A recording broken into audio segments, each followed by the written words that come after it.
Hello, good morning everyone.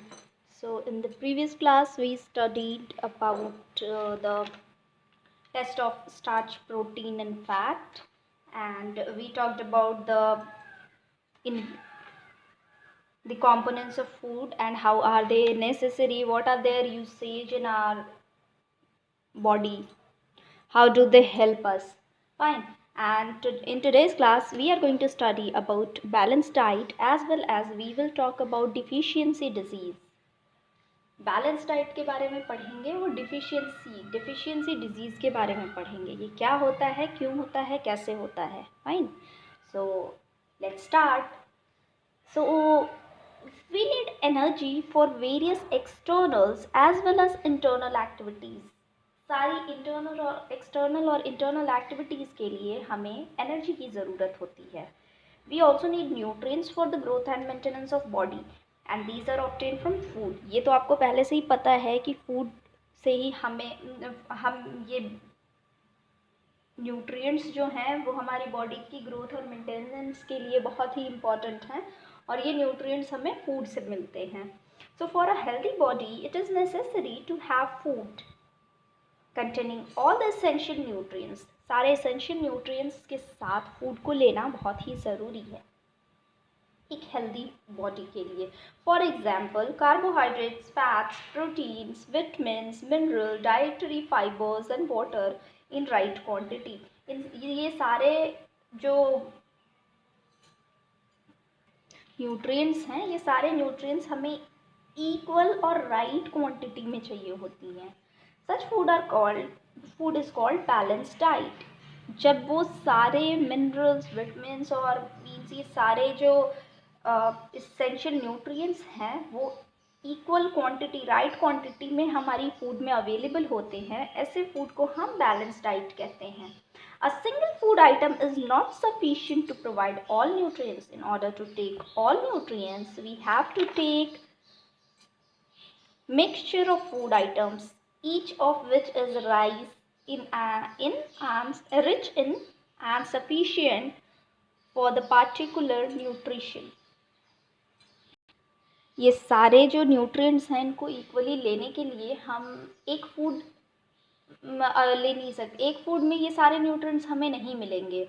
So will have to take mixture of food. हमें mixture of food चाहिए होता है जिसमें कि ये सारे जो न्यूट्रिएंट्स हैं वो राइट क्वांटिटी में अवेलेबल हों। न्यूट्रिशन हमें पर्टिकुलर न्यूट्रिशन मिले। Nutrition is different from different person. ये सभी के लिए डिफरेंट होते हैं। अगर एक छोटा बच्चा है तो उसे दूसरा उसकी जो बैलेंस डाइट है वो अलग होगी और एक बड़ा आदमी है उसकी बैलेंस डाइट अलग होगी। For example, a construction worker obviously does more physical work then a lawyer.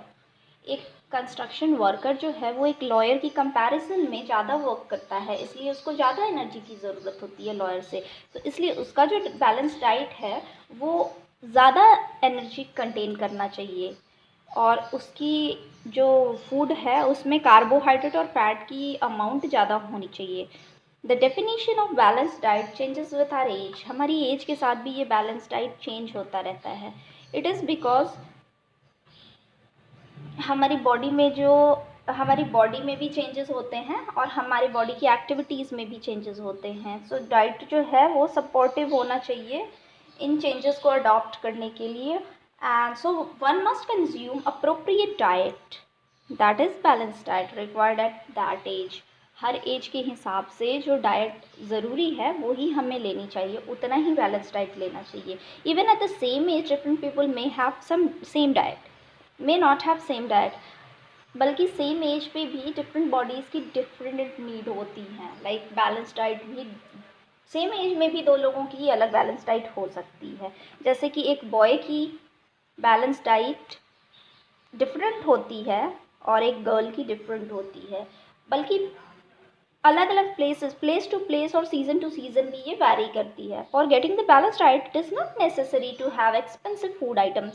ये ज़रूरी नहीं है कि आप एक्सपेंसिव फूड आइटम्स ही खाओगे तो आपको बैलेंस डाइट प्रोवाइड होंगी।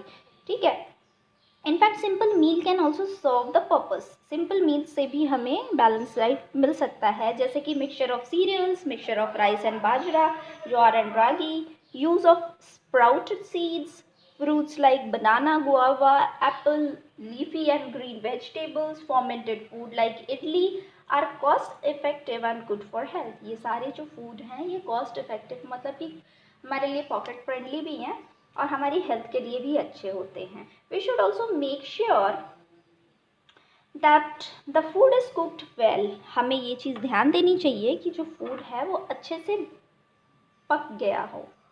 Fine. For example, cutting the vegetable then washing them may lead to removal of essential nutrients. Repeated washing of rice and pulse also cause removal of nutrients. If excess water is used for cooking, then also some nutrients get removed. तो ऐसा होता है ना कि हम vegetables को या fruits को कट करने के बाद वॉश करते हैं, तो ऐसे बहुत से न्यूट्रिएंट्स हैं जो वॉश करने से वो वाटर में डिज़ोल्व होके और वापस वो वेस्ट हो जाते हैं। फाइन। तो इस तरीके से हम क्या करते हैं कि उन न्यूट्रिएंट्स को रिमूव कर देते हैं अपने फूड में से। ऐसा नहीं करना चाहिए, हमें कट करने से पहले वॉश कर लेना चाहिए, उसके बाद आप कट करो अच्छे से। और अगर बहुत ज़्यादा वाटर यूज़ करते हैं कुकिंग के लिए तो भी बहुत से न्यूट्रिएंट्स ऐसे होते हैं जो कि रिमूव हो जाते हैं हमारे फूड में से। Junk food contain large amount of fats. Junk food जो है वो बहुत ज़्यादा फैट कंटेन करता है और नो और very little amount of other nutrients, और दूसरे जो न्यूट्रिएंट्स हैं वो उनमें नहीं होते हैं या फिर बहुत कम अमाउंट में होते हैं। in an unhygienic condition it may also contain disease causing agent, और अनहाइजेनिक कंडीशन में डिजीज़ कंटेनिंग एजेंट भी रखते हैं ये जंक फूड। जैसे कि आप मान लो एक कहीं पे अगर आप जंक फूड खा रहे हो और वहाँ पे बहुत सारी फ्लाइज हैं, उसके ऊपर बहुत सारी मक्खियाँ हैं, या फिर आसपास का इन्वायरमेंट है वो बहुत ज़्यादा गंदा है, डस्ट पड़ रहा है उस पर और बाकी मतलब अलग तरीके के वो इंसेक्ट्स आके उस पर बैठ रहे हैं, फिर वो अगर आप खा रहे हो तो फिर वो आपके लिए अनहाइजीनिक है, वो आपकी हेल्थ को इफ़ेक्ट करेगा। So eating junk food is not a right choice. ठीक है। It causes problem like digestive problem, obesity and many more. ये है ओबेसिटी। ओबेसिटी का मतलब होता है इंसान बहुत ज़्यादा फूल जाता है, मोटा हो जाता है, तो इसको ओबेसिटी कहते हैं। Improper nutrition results in mall nutrition. अब देखो ये जो न्यूट्रिशन है ये अगर हमें राइट अमाउंट में नहीं मिलता है तो वो उसे हम क्या कहते हैं, उसे हम माल न्यूट्रिशन कहते हैं। If a particular nutrient is very less or is not available for longer time then it leads to undernutrition or undernourishment। अगर कोई एक न्यूट्रिशन ऐसा होगा जो कि आपकी फूड में या आपकी बॉडी में अवेलेबल नहीं है, बहुत टाइम तक, एक लंबे टाइम तक अवेलेबल नहीं है, तो वो क्या होता है, उसको हम क्या कहते हैं, अंडर न्यूट्रिशन कहते हैं। और अगर बहुत ज़्यादा हो तो उसको हम लोग ओवर न्यूट्रिशन कहते हैं। इन दोनों को ही हम माल न्यूट्रिशन कहते हैं। अब abnormal development of fast stunted growth, similar problems, ऐसे सब प्रॉब्लम्स जो हैं ये क्रिएट होती रहती हैं। क्यों? क्योंकि हमारी बॉडी में कोई ऐसे न्यूट्रिएंट हैं जो राइट अमाउंट में अवेलेबल नहीं हैं और बहुत लंबे टाइम तक अवेलेबल नहीं है। इसलिए बैलेंस डाइट जो है बहुत ही इसेंशियल है हर तरीके से। Now let's talk about deficiency disease. Deficiency disease में क्या है और ये कैसे होता है। So our food must contain all essential nutrients in right quantity, this is called balance diet. ये तो हमने पहले ही पढ़ा है कि बैलेंस डाइट वो होता है जब हमारी फूड में सारे इसेंशियल न्यूट्रिएंट राइट क्वांटिटी में अवेलेबल होते हैं। लेकिन कई बार ऐसा होता है कि कुछ न्यूट्रिएंट हमारी फूड में से, हमारी डाइट में से मिसिंग होते हैं, और इन न्यूट्रिएंट्स के बहुत ज़्यादा टाइम तक हमारी डाइट में से रिमूव होने की वजह से डिजीज़ या फिर डिसऑर्डर्स होते हैं हमारी बॉडी में, इसे ही हम डिफिशियंसी डिजीज़ कहते हैं। Disease that occur due to lack of nutrient over a long period are called deficiency disease. Okay, so let's have a look over some of the common deficiency disease. Protein और carbohydrate की deficiency से जो disease होती हैं उनके बारे में बात करते हैं. See, now we are going to talk about the deficiency disease from different nutrients. जो nutrients हमारी बॉडी में नहीं होते हैं उनकी वजह से जो डिफिशियंसी डिजीज़ होती है उसके बारे में हम बात कर रहे हैं. तो हमारी बॉडी में our body need protein for growth and maintenance. These are the building blocks of muscle, skin and chemicals in our body such as hormone and enzymes in the body. तो प्रोटीन की ज़रूरत body की growth और maintenance के लिए होती है, building blocks of life है.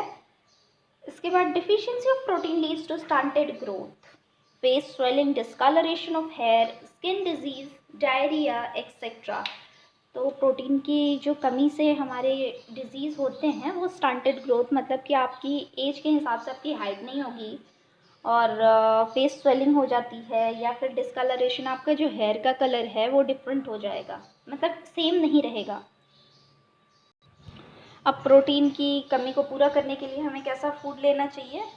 तो हमें प्रोटीन रिच फूड खाना चाहिए. ठीक है. अब मिनरल की डिफिशियंसी से क्या होता है, कैल्शियम जो है उसके लिए कैल्शियम हमारी स्ट्रॉन्ग टीथ और बोन्स के लिए इसेंशियल है और हमारे मसल के मूवमेंट और नर्वस सिस्टम के मूवमेंट में ये हेल्पफुल है. तो कैल्शियम की डिफिशियंसी से मस्कुलर क्रैम्प्स होते हैं, एबनॉर्मल हार्ट बीट होती है एक्सेट्रा. आयरन जो है वो हमारे बॉडी में प्रोटीन बनाता है जो कि हीमोग्लोबिन है. ठीक है. हीमोग्लोबिन जो है वो हमारे ऑक्सीजन को लंग्स से अदर बॉडी पार्ट की तरफ कैरी करता है. ठीक है.